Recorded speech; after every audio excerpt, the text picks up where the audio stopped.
So chapter 11 is on data collection or data structures. We talked about some of these before, but here we will be in more details. So the data type in Python, we have three number type, string type, and Boolean type. That's the three basic data types. And then there are some compound type. Compound type including list, tuple, dictionary, and set. Four basic type, right? So in terms of the basic data type, we have number, right? And number can be integer and floating point, but in Python it's one data type. And then you have string. String is something like this, X or Y. And then you have Boolean. Boolean have truth and false. So these are the basic data type, three basic data type. And then they are compound data type. Compound data type including tuple, list, set,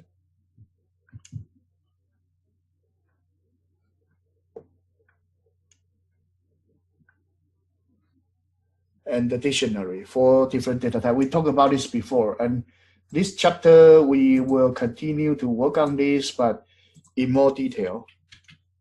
So data structure, we have the theory, basic single item, we have byte, short, int, long, floating point, double, long, double, character, Boolean. These are typical number type in other programming language like C language, C double language, or Java language, but not in here. Okay, for Python, it only has number, string, and the Boolean three type.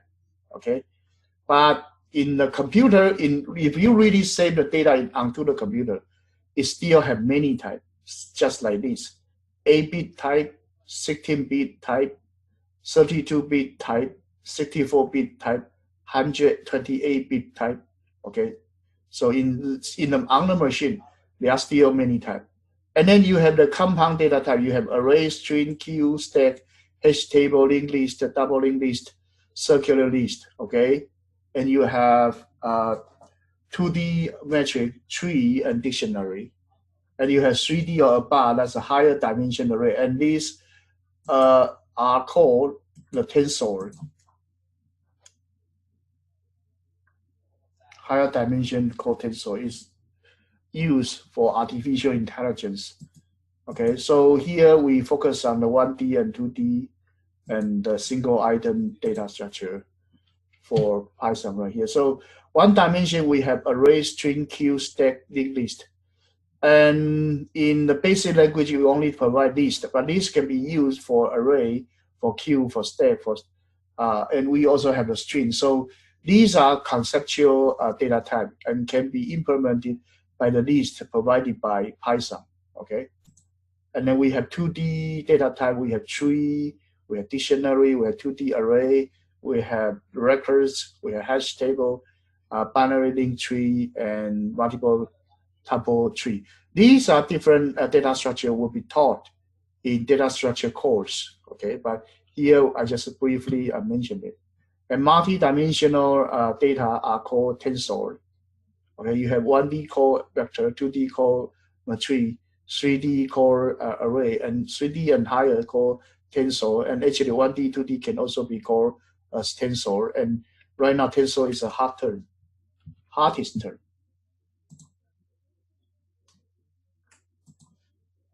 So everything is tensor, 1D, 2D, 3D are tensor. So if you type something like tensor profile, and for AI, there are tons of information right now for TensorFlow. Okay, TensorFlow, there's an organization provide a package called TensorFlow, doing calculation for AI and pre-processing for TensorFlow pipeline. Okay, that's Google Cloud Computing. So it's the hottest topic right now for these different dimension of the data processing. And it's related to AI, but we don't go that far yet. So that's the multi-dimension data. Next one, we have data structure supported by Python. So in Python, we have list of list, dictionary, and the basic data type. So basically data type, if you initialize a list, it will be an empty list. Okay, and it is mutable. So what does this word mutable mean? It means it's able to change. It can be changed. So usually you have 1, 2, but you actually can change it to 3, 2. Okay, if you change the first item. Okay, a string is not mutable. So string, you cannot change the content for string, and this is a kind of an order collection. So because it's order collection, so you can basically do for x in a list. So this x maybe have 1, 2, 3, and each time you will get x equals 1, and you can print x, and you will print out x, and then print out 2, and print out 3.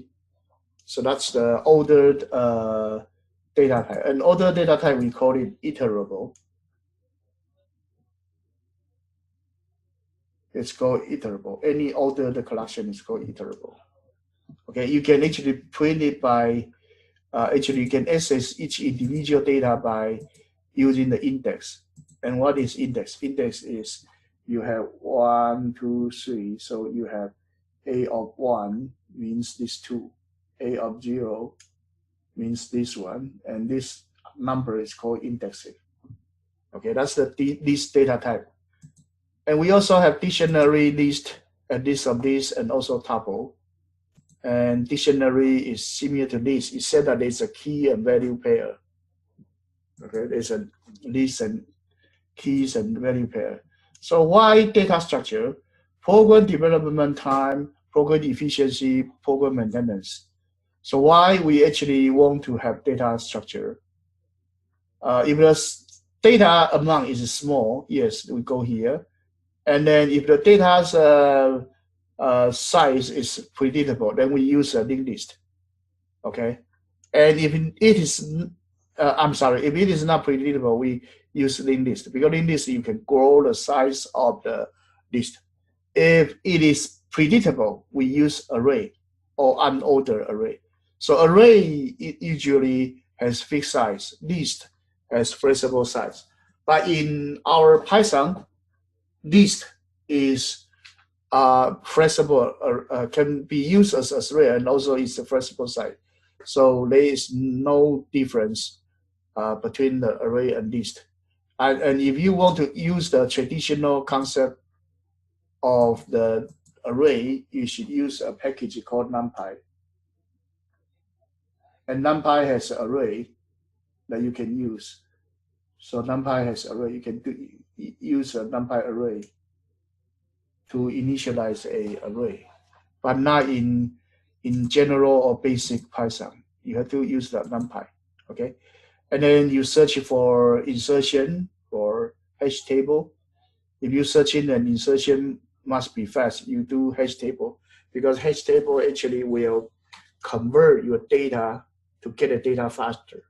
In terms of instead of searching the whole disk, or is a key distribution guaranteed random, so you actually may like to use a binary search tree. So this chart tells you how to choose a right data structure. But in this chapter, we mainly focus on a little bit more basic stuff. We call it abstract data type. And abstract data type is some kind of a data structure, but easier one. We only cover list, tuple, and then set, and then dictionary. We only cover these so far, but a hash table tree, a balance tree, or linked list is not the topic we talk about in this chapter 11. So the next one is using list for tree. So we have a tree, we have a list, but it can be used for a tree. Okay, we can use for a tree, and then that's something we can do using the Python list. So the next one is list and array in Python. So this array is homogeneous list. Okay, So it had the same data type, but list can have heterogeneous data. It can be of different data type. Okay, and array have to be homogeneous. So we may have the data, we call it sequence 0, 1, 2, 3, 4, 5 to n, and we have a summation that is we can calculate the average as well. So let's look at the example code, okay, right here.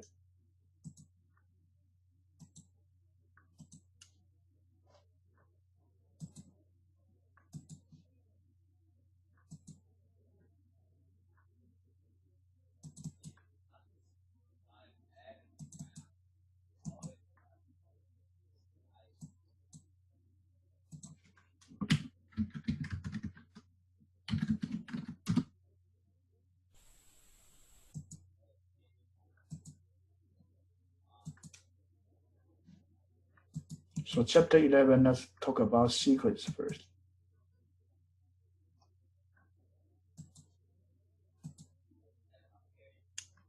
So have you learned what's a sequence in math? I think so. So a sequence may be like this one, 1, 2, 3. Let me see, 1, 2, 4, 8, 16, 32. So what type of a sequence this is? Times 2. It actually is the 2 to the power n, right? So this one is by a list. We listing it, right? That's the first way of defining the list. This one's listing of a sequence. Okay. Then this sequence we can also use a generating function called sequence x. Okay. And this one we can have I here, right? And we return what? I. Right? So if we do this one,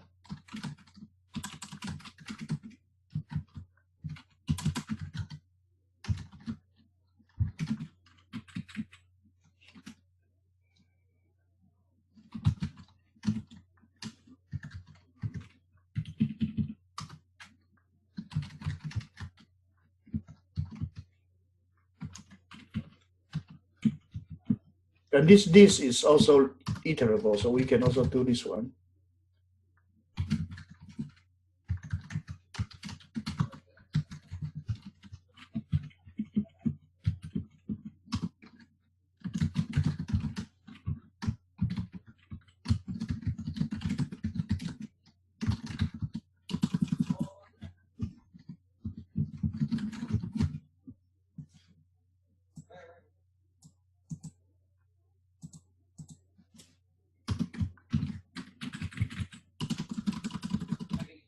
So the second type of sense that we can use index to access the data to get it. And third type is using generation function.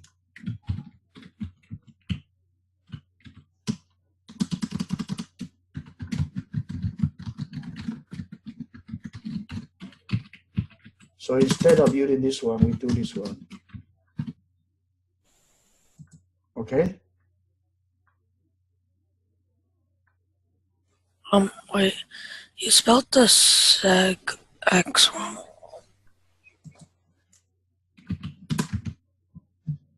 Okay? Okay.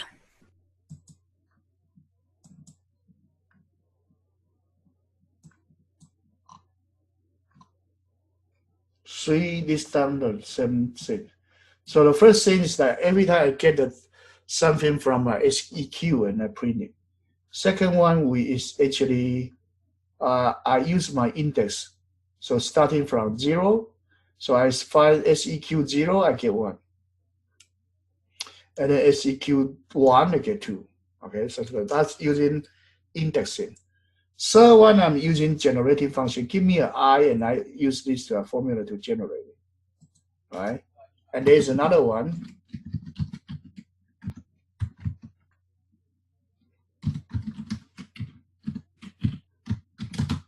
Okay, this thing is like this, and actually, the last one actually is called recursive formula for a sequence. Okay, so what is a recursive formula for a sequence? What is a recursive formula for a sequence? Okay, so here we have a sequence 2, 4, 6, 8, 10. So this one is by this thing, right?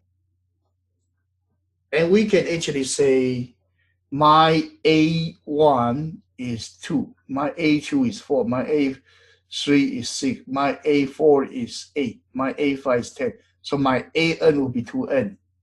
This kind of formula is called explicit formula.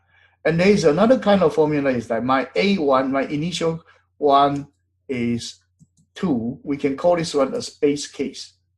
So my base case is A of 1 equals 2. Then my A of 2 equals my A of 1 plus 2. My A of 3 equals my A of 2 plus 2. My A of n equals my A of n minus 1 plus 2. So this relationship is called recursive formula. Some current element depend on the previous element, and previous element depend on the one even previous to the previous element, something like that. So that's the recursive function. So now here, for our equation here, how can I actually define my recursive function? So here if what?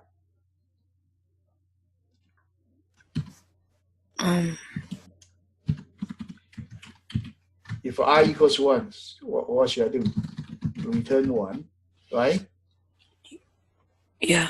It's the same. We want to be the same as my sequence X, right?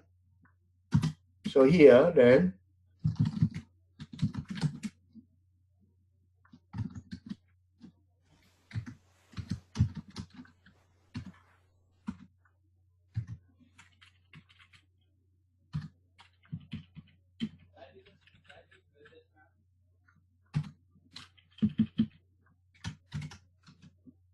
so my AI equals my AI minus 1 times 2, right? My 32 is my 16 times 2. My 16 is my 8 times 2. My 2 is my 4 times 2. My 4 is my 2 times 2. And my 2 will be, I'm sorry, my 2 is my 1 times 2. And my 1 is my base case. Is that okay? Yeah.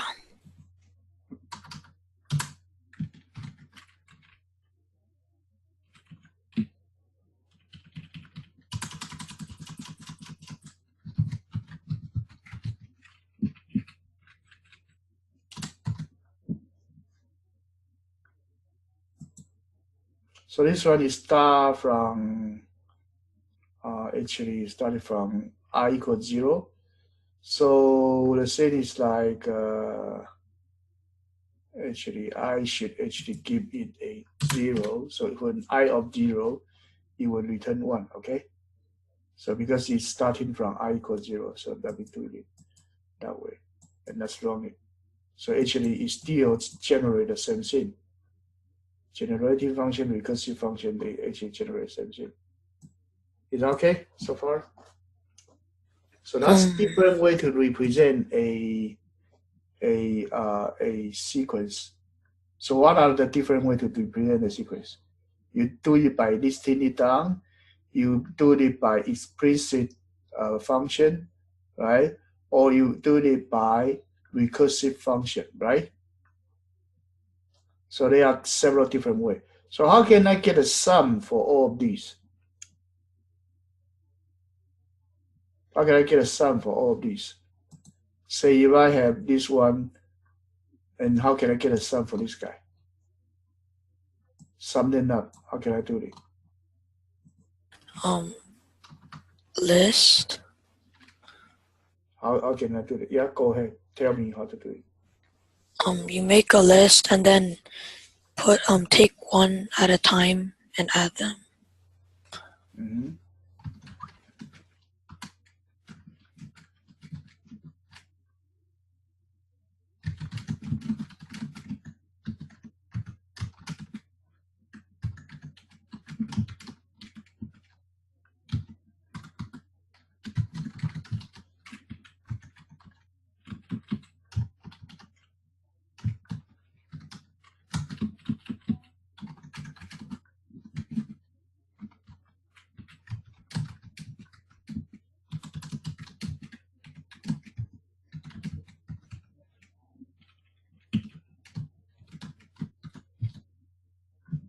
Okay, something like that.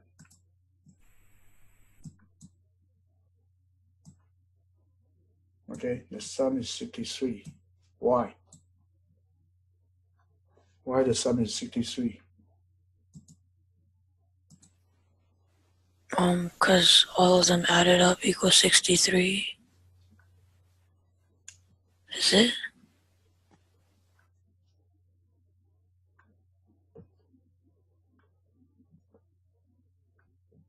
Yeah. I think it's 63. And how come it's 63? Because all of them added up is 63.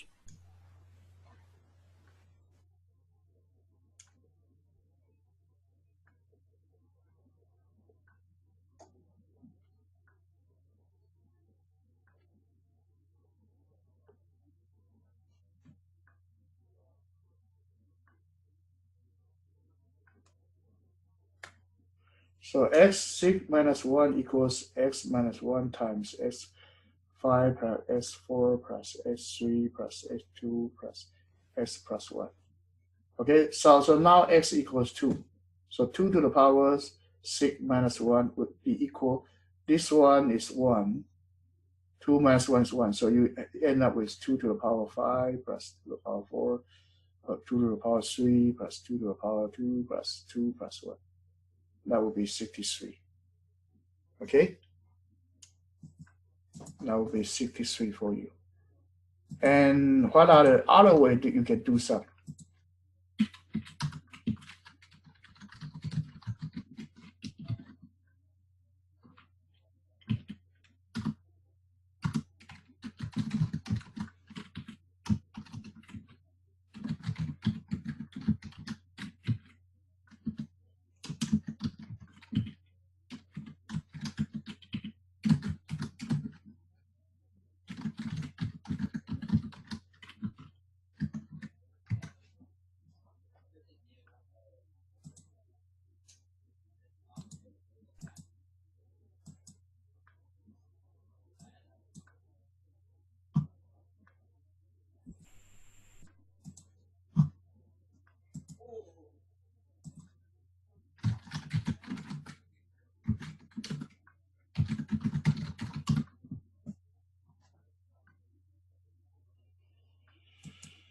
Oh, it's standard library. I'm sorry.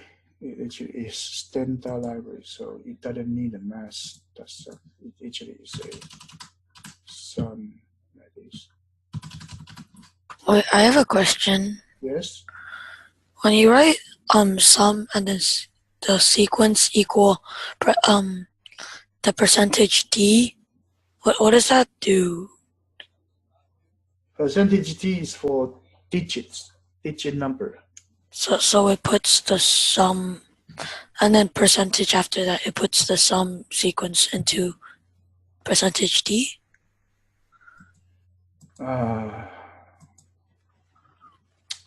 This percentage d is for format, for data format. Okay, it's how you print out data. So here, the number you have right here, the number right here, it actually used to replace this number over here. Oh, okay. Okay. Okay. Yeah. So but this one actually, I should say, you know how long ago I teach you this thing? Wasn't it the formatting? Yeah, it's the formatting. And how long ago I teach you this guy?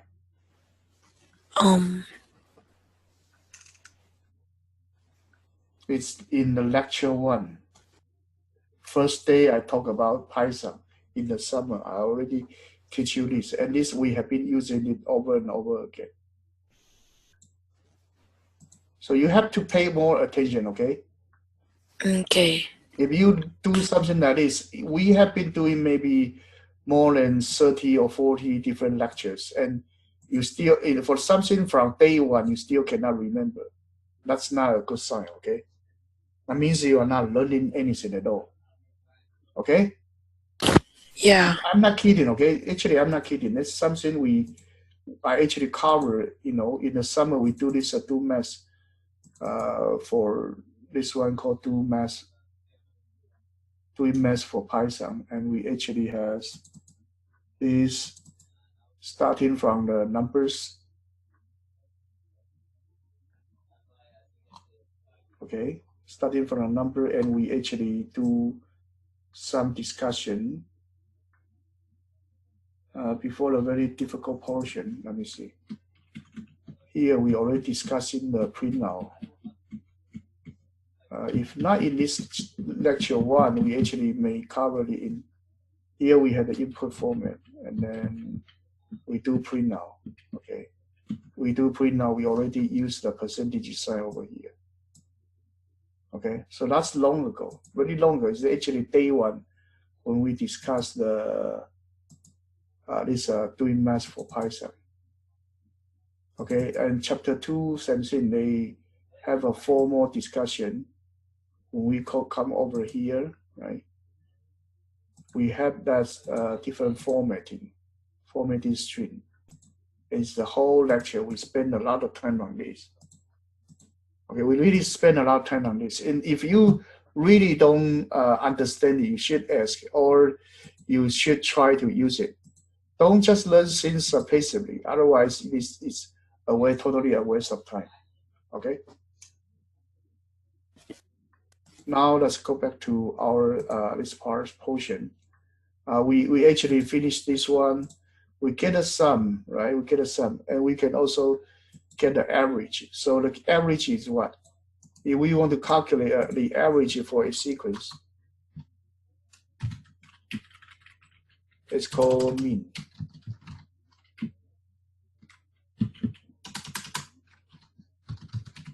It's also a standard function. Okay, maybe it's this one called math.mean. Let me see. Yeah, it's called math.mean. That's wrong.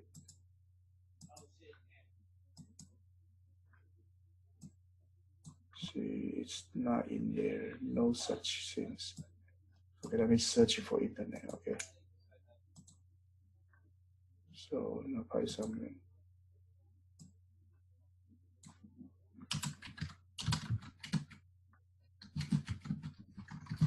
So you can find the mean of the data. It's called average. I mean, it's not mean. The name is called average. So you have a list. You can actually find the sum.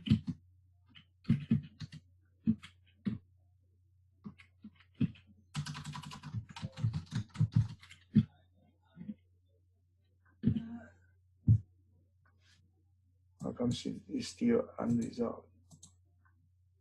Finding the average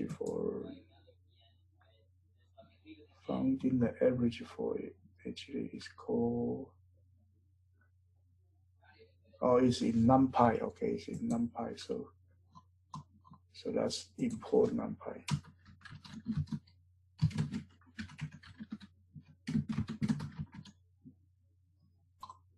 Okay, NumPy. So here we should use NumPy.in. It will give us the average. Okay.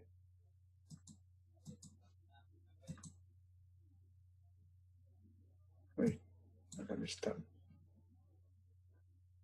Okay, it will give us the average. It actually gives us 10. How many numbers we have? 1, 2, 3, 4, 5, 6. So it round it off. It actually round it to integer. Okay, it actually round it to integer. But there are certain way you can actually calculate more digit. Okay, so here if I say put F floating point format, it should give me the 10.5. So here and then if I want to find the maxima of it out of the list, the maxima value from the list.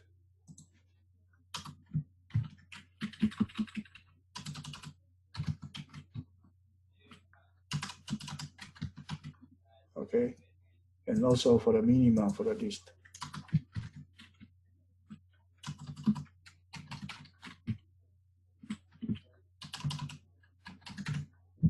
Okay, then that's a standard function we should have. Okay, so there's a maximum is 32, minimum 1. Okay, these are basic statistics.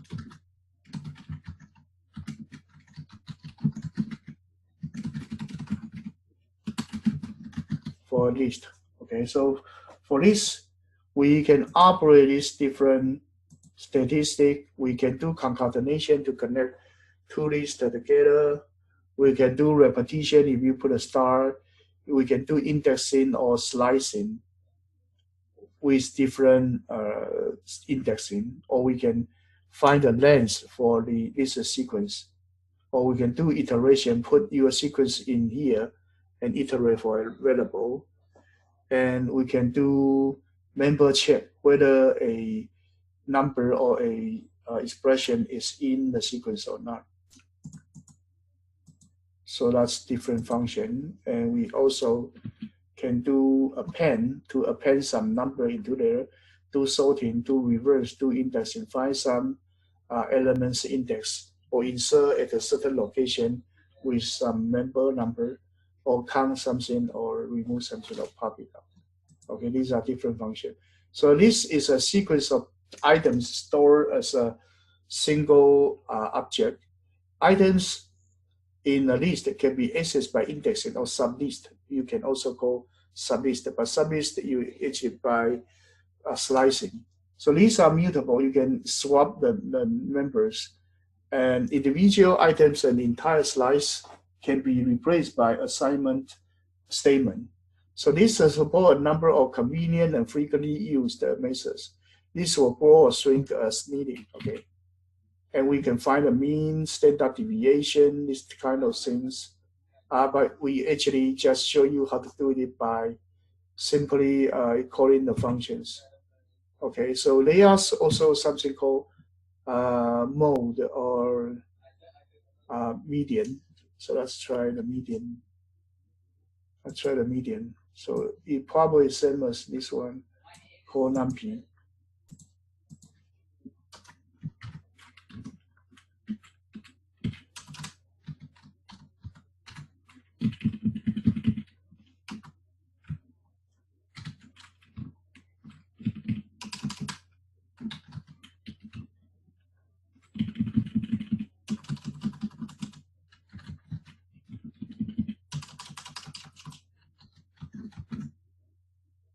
So what is median? Isn't it another way to calculate the average? I mean, it's the average amount, like the numbers altogether, like not adding the numbers, but like putting them in order and counting them down into the center. Yeah. Right. So the mode is what? Mode, if you have 1, 2, 3, 4, 5, 6, 7, 8, 9, you'll be 5. Okay. If you have 1, 2, 3, 4, 5, 6, 7, 8, 9, 10, it would be 5.5. It will be the average of the middle two numbers. Okay. Yeah. What is mode? Mode. MODE. Wasn't mode. Right? Wait. Mode was. Oh, so mode actually is in SciPy stats. Okay, so here I need to actually import SciPy stats.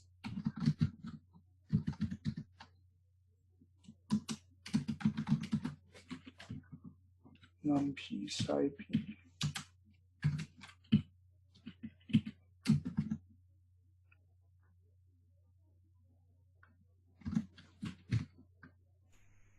So here should use the SS.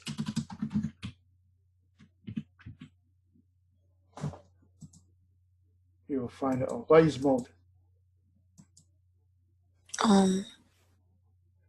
Mode was. Wait.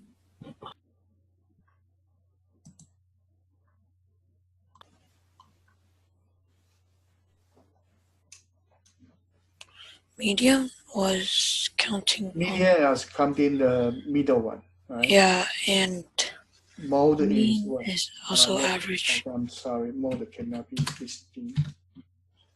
Wait, mode is. Mode is the most frequent one.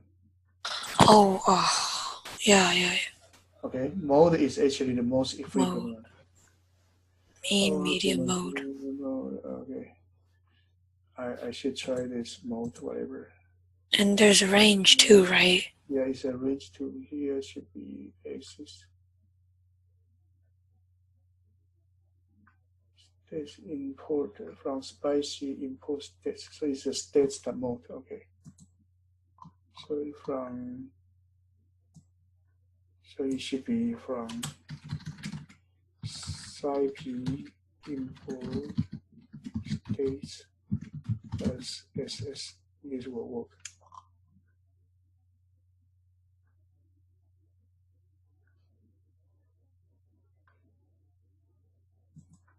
Let me see. No, it still doesn't work. So import states.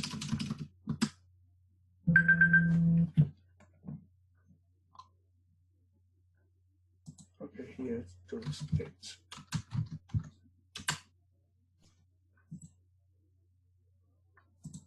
Let me see. Maybe just this.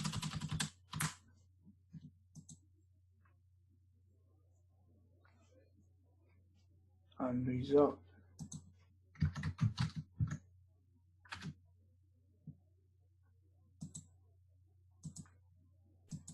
This one doesn't help. Let me see. No. See, this one doesn't work well. Okay, let me try some other. So find the mode. What is the mode? The compute mode. So let's see. Mode. Array. There should be some function easy to be called. Let's call this one. Mode. So mode is what? States. So from SciP is, yeah. So the one I'm talking, yeah, actually, the way I'm calling is correct, right? It's actually calling states from SciP import states. And what's wrong with that? From SciP import states and then states that mode of this equals mode, clean out mode. So here state mode, states mode will be print out. So this should be fine.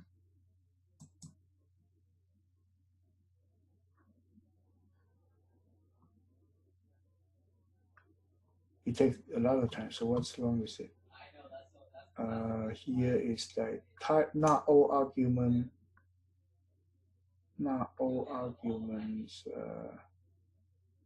The not all argument convert during the formatting. Oh, so here I should actually put a parenthesis in here. Oh. No, not all arguments converted. Mode. Oh, wait, there's too many parentheses. Oh, no, never mind. I don't think so. It's probably, let me do F. See if it actually fit F or not.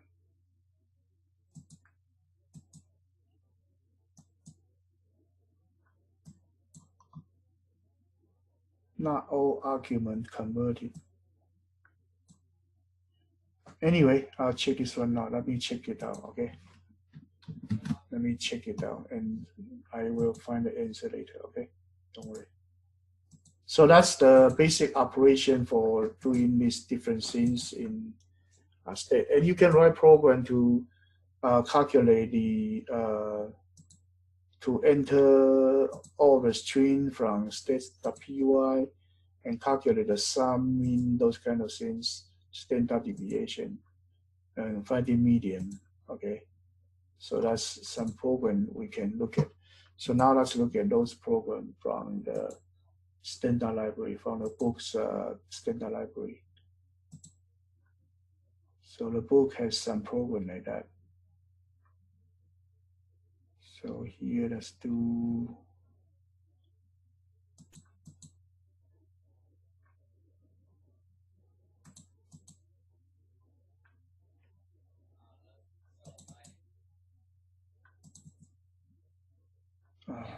not here, should be in here. Code chapter 11. So there is something called stats.py. Okay, this one. So this stat.py, it has the get numbers, means, and standard deviation, and so basically we'll do this for you. Okay, then we just run this one. No, that is coincidence. I want to have these stats. Okay, and let's run this one. Run stats. Okay, so it actually is let you enter numbers. So let's do 67.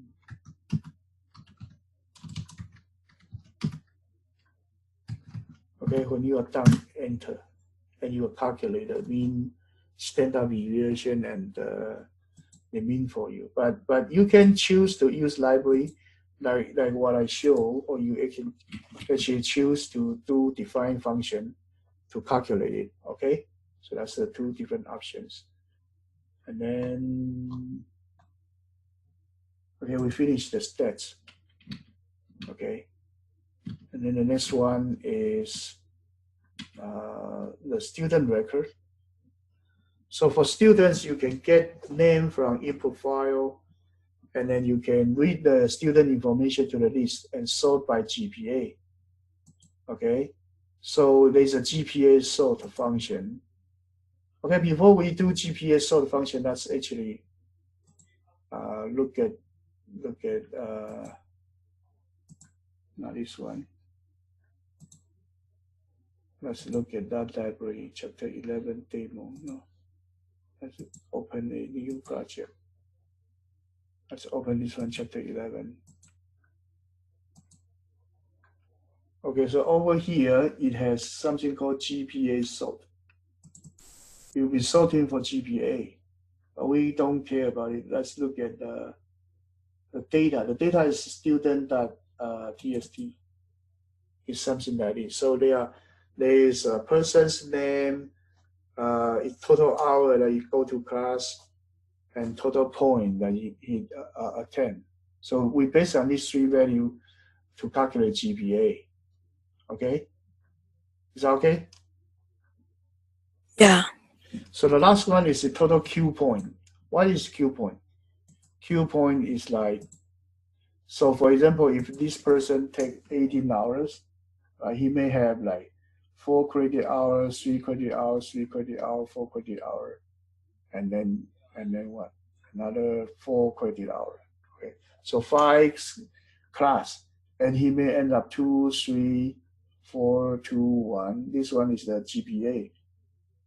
So this one for C, B, A, C, and D. Okay, something like that. And these two, you time together, you get 6, get 8, 9, get 12, get 8, get 4. You end up with 30, and then 20 and 24, 32, 41. So it gets 41. So it's something like that. This is the total Q point. It's total Q points that he earned. And total hour he earned is this one, total hour. It's this one.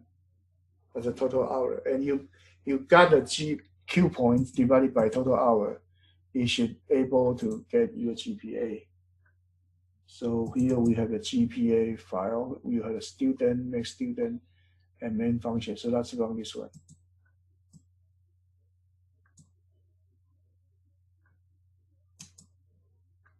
Okay, you try to get grade from student.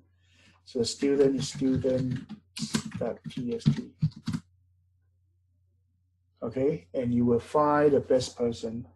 It's called Susan. So let's look at the Susan. So let's open the student file.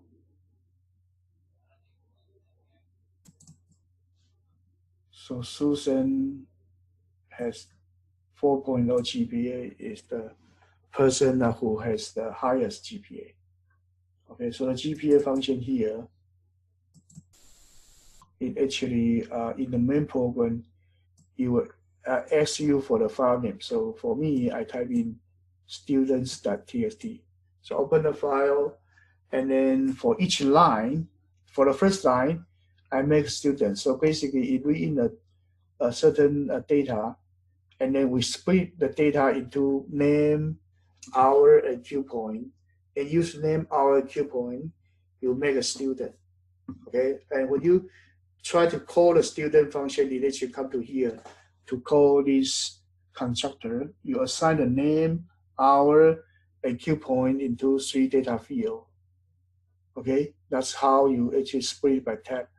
After that, you can make a student, and if the GPA is better than the best GPA, that is the new best student score. So we keep that as best. Okay, until we run out of file. So as a best, always keep the best students record. Okay. So that's how you find the person with the best GPA.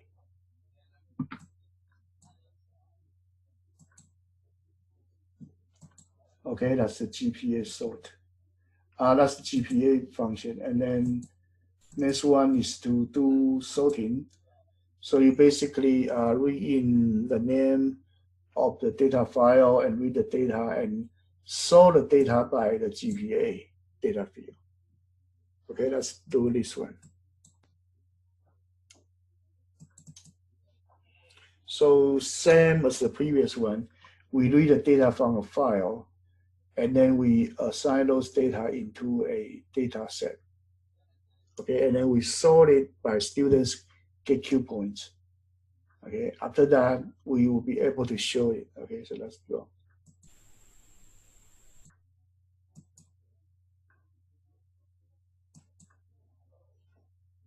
Same thing here, we do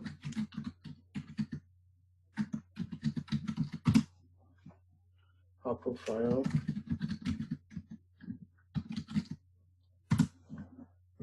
So it finished that and save it to student.txt, DAT. So that's the calculated sorted data by GPA, from lowest GPA to highest GPA. Okay.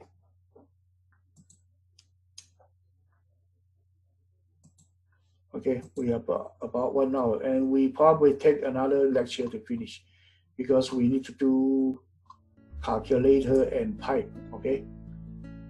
Okay, thank you. I'll try to do those. Yeah, try your best. Okay. Bye now. Okay, thank you. Bye. Bye.